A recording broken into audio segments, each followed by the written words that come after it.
They said it out loud, and no one believed it. Femke Bol, the queen of the 400-meter hurdles, is quitting.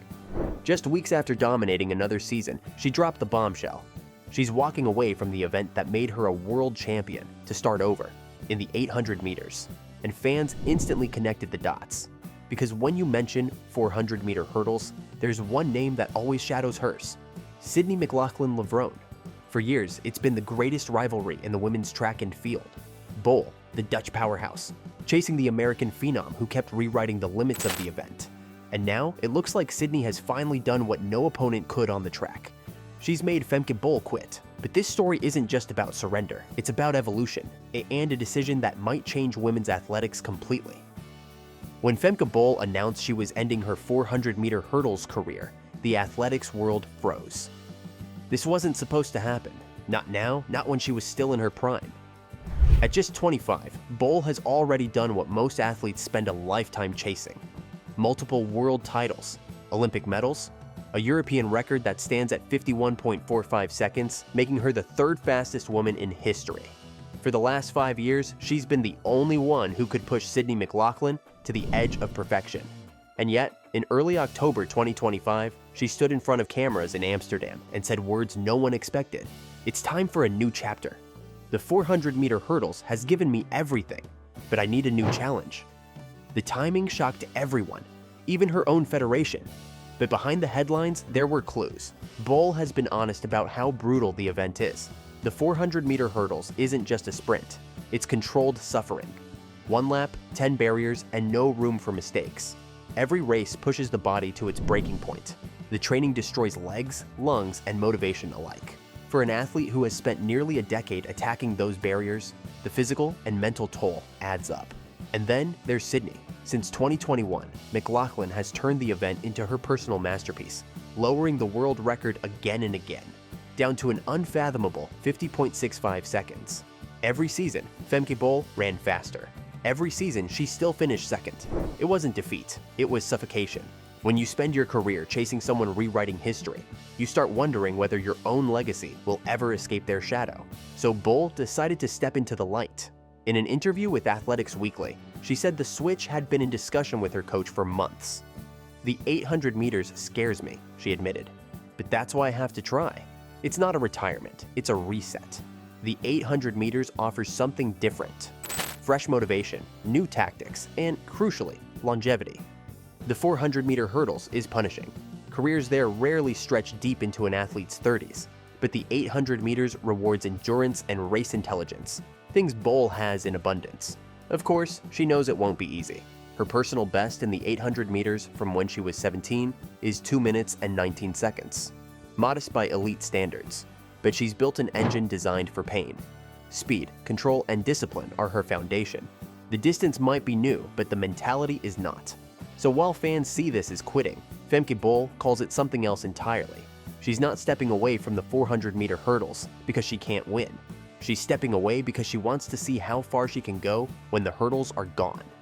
When Femke Bol announced her switch to the 800 meters, the middle distance world didn't just listen, it braced itself. Because this wasn't a sprinter dabbling in a new event.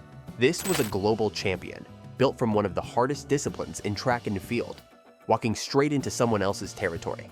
Within hours of her announcement, Olympic silver medalist Keely Hodgkinson responded with grace and curiosity. "It's brave," she said. "The 800 meters isn't a step up or step down. It's a different world entirely, but Femke's engine is unreal. If anyone can make the transition, it's her." Other reactions were less diplomatic. Privately, some 800-meter specialists were skeptical. They pointed out that while the 400-meter hurdles demands power and rhythm, the 800 meters is about patience. A chess match at 30 kilometers per hour. It's not about who's fastest, it's about who hurts the slowest. And Femke Bol, for all her speed and composure, is still untested in that kind of pain. One European coach put it bluntly in an interview with Sportstar: "The 400-meter hurdles breaks your body, the 800 meters breaks your soul. They're not the same kind of suffering. Still, nobody is underestimating her." Bol's reputation precedes her.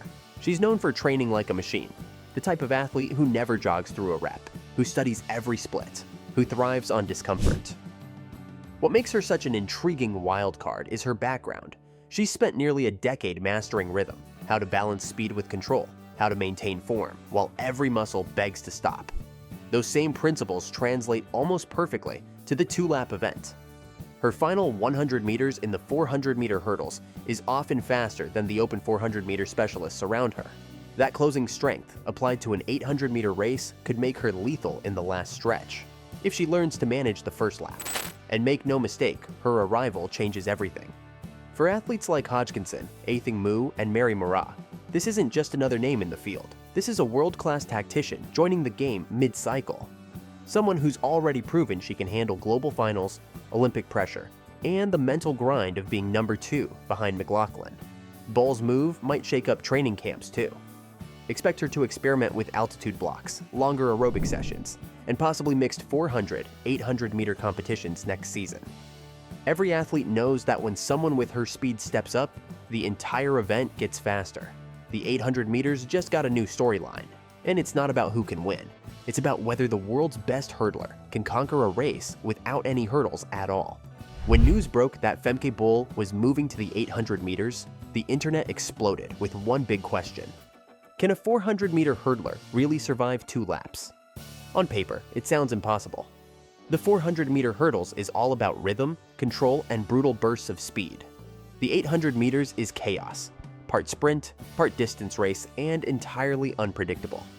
It demands something most athletes spend a decade developing, the ability to think clearly while oxygen disappears. But if there's one thing Femke Bol has always done, it's redefine what's possible. Let's start with what she brings to the table. Her greatest weapon is speed endurance, the holy grail of middle distance running. Bol doesn't just sprint fast, she sustains it when her body is on fire. Her last 100 meters in the 400-meter hurdles is consistently faster than anyone else's in the field, including specialists in the open 400 meters. That means she can hold near maximum pace for close to 50 seconds, a skill that could make her deadly in the final stretch of an 800-meter race. Physiologically, the transition makes more sense than people realize. The 400-meter hurdles builds enormous anaerobic capacity, the body's ability to keep going when oxygen can't. Athletes like Bol have sky-high lactate tolerance, which is exactly what an 800-meter race demands in its closing stages. Where she'll struggle is in the middle. The 800 meters isn't 2 400s back-to-back. It's one fast lap and one strategic war. Bol will need to learn pacing, drafting, positioning, the unglamorous tactics that can make or break a race before the final bend. A 400-meter hurdler can power through pain. An 800-meter runner has to outthink it. Her first few races will likely look wild. She'll go out too fast, burn out by the 600-meter mark, and finish wondering how anyone makes this look easy. Every 400-meter runner who's ever stepped up to 800 knows that shock. The first lap feels familiar, the second feels eternal. But once she finds her rhythm, and she will, her times will drop fast.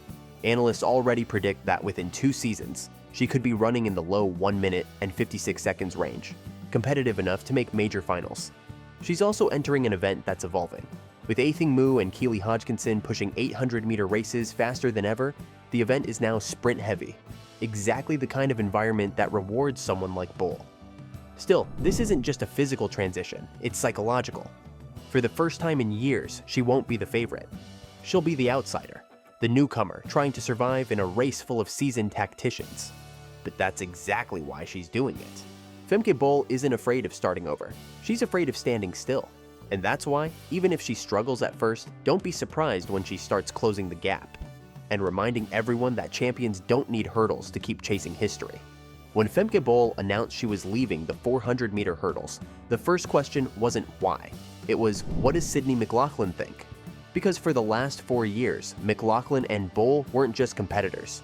They were the sport's defining rivalry.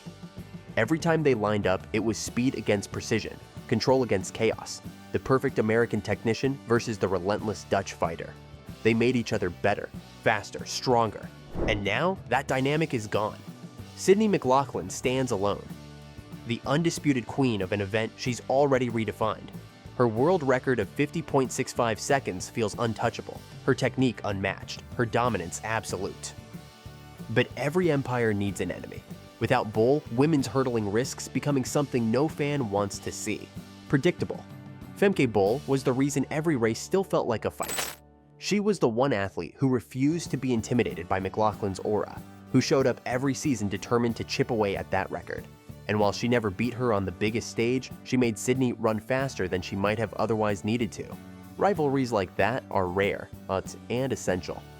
Now, the question becomes who's left. Behind Bol, the gap is massive. Athletes like Shemaiah Little and Russell Clayton are world-class, but they've struggled to break the 52-second barrier consistently. The difference between McLaughlin's world record and the rest of the field is a canyon. Without Bol pushing the pace, that gap could widen even further. For Sydney, that might sound like good news. Fewer challengers, more gold, but for the sport, it's bittersweet. Because every great champion needs friction to stay sharp. Bolt had Blake. Felix had Miller-Uibo. McLaughlin had Bol. And now, she doesn't. Still, Bol's exit might be the best thing that ever happened to both women. For McLaughlin, it solidifies her legacy. She didn't just dominate an event. She reshaped it so completely that even her toughest rival changed careers. That's not intimidation, that's influence. For Bol, it's liberation. She no longer has to chase perfection in someone else's event. She can write her own story, on her own terms, in a race that demands something new from her every time she steps on the track. And if fate's feeling poetic, maybe one day they'll meet again. Not over hurdles, but somewhere in the middle distance. Two women from opposite ends of the track, colliding once more in pursuit of greatness. Until then, the record books will tell the truth. Sydney McLaughlin didn't just beat her rival, she inspired her to evolve. And Femke Bol didn't quit the 400-meter hurdles because she was defeated. She left because she finally understood something bigger, that greatness isn't about staying in your lane, it's about daring to find a new one.